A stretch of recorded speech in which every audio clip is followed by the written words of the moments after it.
Renault's exit from Formula One, it feels like the closing of a chapter, doesn't it? And Hmm. your notes tell me you followed their journey closely, especially those early innovations. Yeah. But is this truly the end for them, or just a strategic pit stop? Right. Let's dive into Renault's roller coaster ride through F1 history and see if we can uncover some answers. It's interesting you bring up their early work because Renault's story is anything but straightforward. They didn't become F1 heavyweights by simply fielding a dominant team. It was their relentless pursuit of innovation, often from behind the scenes, that truly left its mark. Right from the get-go, they were shaking things up. You highlighted their pioneering use of turbocharged engines in the late 70s. What was it like back then? Did people think they were crazy? The 70s were a fascinating period in F1. It was a time ripe for disruption, much like we're seeing today with the shift towards hybrid and electric powertrains. Right.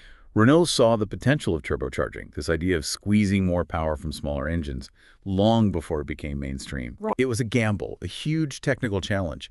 But when it worked, it rewrote the rule book. And work it did. Those early turbo engines were absolute beasts, weren't they? Oh, yeah. But I find it fascinating that their initial success wasn't just about winning races themselves. They were supplying those potent engines to other teams, teams that went on to achieve incredible things. That's the paradox of Renault's early F1 involvement. They weren't chasing championship glory for their own team initially. Their focus was on pushing the boundaries of what was possible with engine technology. And by supplying those engines to multiple teams, they gained valuable data and insights that further fueled their development. So they were almost like a proving ground for radical ideas, and they weren't afraid to share the spoils. Precisely.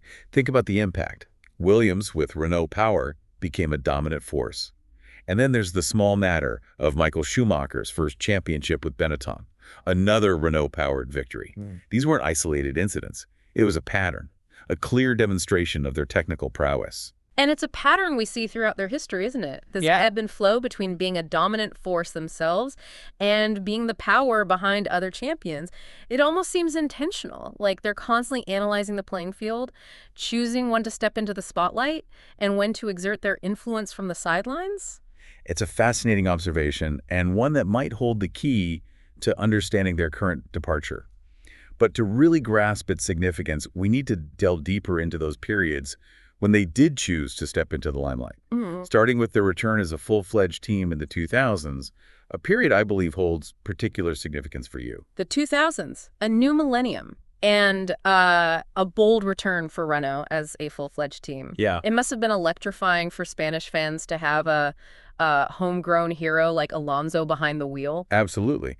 And this wasn't just any driver. Alonso was already considered one of the best. Yeah. Pairing him with a resurgent Renault team, one with a proven engine legacy, well, let's just say expectations were high. And they smashed those expectations. Back-to-back championships in '05 and '06. Those wins weren't just dominant, they were iconic, weren't they? Yeah. The battles with Schumacher, the celebrations. I bet the atmosphere in Spain was something else. Those victories solidified Renault's place as a true force in F1. It's easy to overlook now, but those are their only two constructor titles to date, Right. achieved against fierce competition from established giants like Ferrari.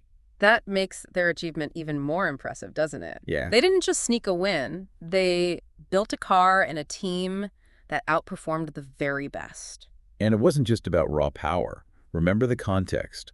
The rules had changed significantly, shifting away from the V10 era where Renault had excelled.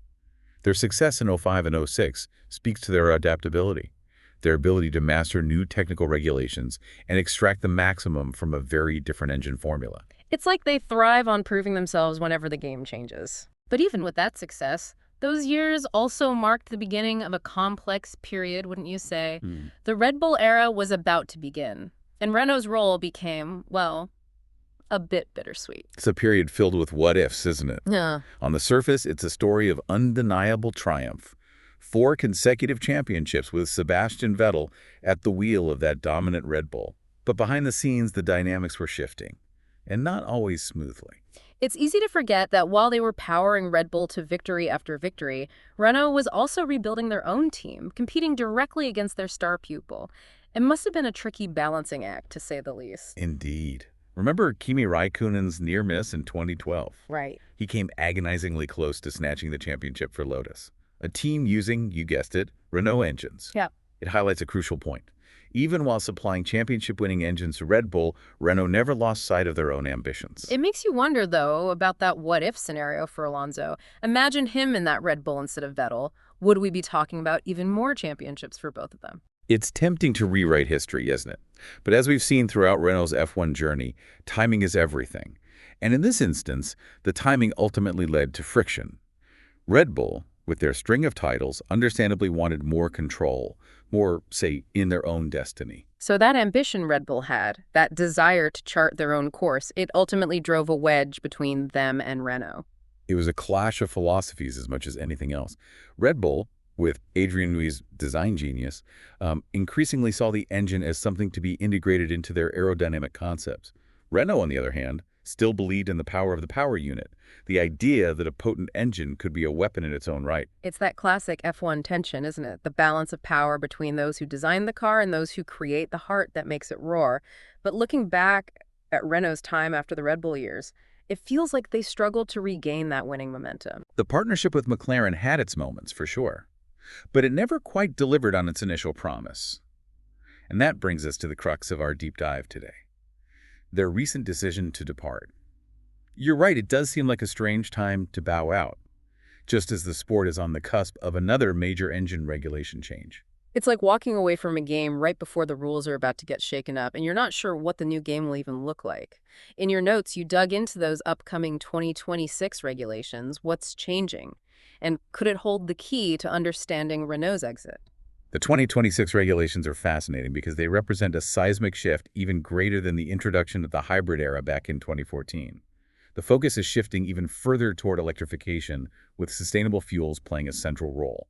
Essentially, F1 is positioning itself as a test bed for future road car technologies. So it's not just about building the fastest car anymore. It's about developing technologies that are relevant to the future of mobility, to the challenges facing the entire automotive industry. Exactly. And that's where things get interesting for a company like Renault. They're already heavily invested in electric vehicles and sustainable technologies.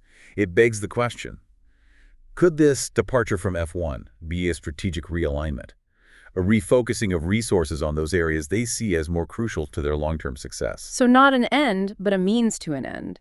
It makes you wonder if we might see them back in Formula One once those new technologies mature, once they've had a chance to establish themselves as leaders in that arena. It's certainly a possibility, isn't it? After all, throughout their F1 journey, Renault has demonstrated a remarkable ability to adapt, to innovate, and to ultimately emerge as a force to be reckoned with. We've seen it time and again, haven't we? From those early turbo pioneers to the championship-winning teams they powered, from Alonso's triumphs to the bittersweet success of the Red Bull years. Renault has left an indelible mark on Formula One. 11 drivers' titles, 12 constructors' titles. That's a legacy that speaks for itself. And it's a legacy built on a willingness to embrace change, to push the boundaries of what's possible. So as we close this chapter on Renault's F1 journey, let's not dwell on their absence, but rather on the incredible impact they've had, the innovations they've championed, and the memories they've given us. Because in the world of Formula One, just as in the world of technology and innovation, the only constant is change. And who knows what the future holds? Maybe, just maybe, we'll see that familiar yellow and black livery back on the grid someday, ready to write a new chapter in their extraordinary story. Thanks for joining us for this deep dive into the heart of Formula One.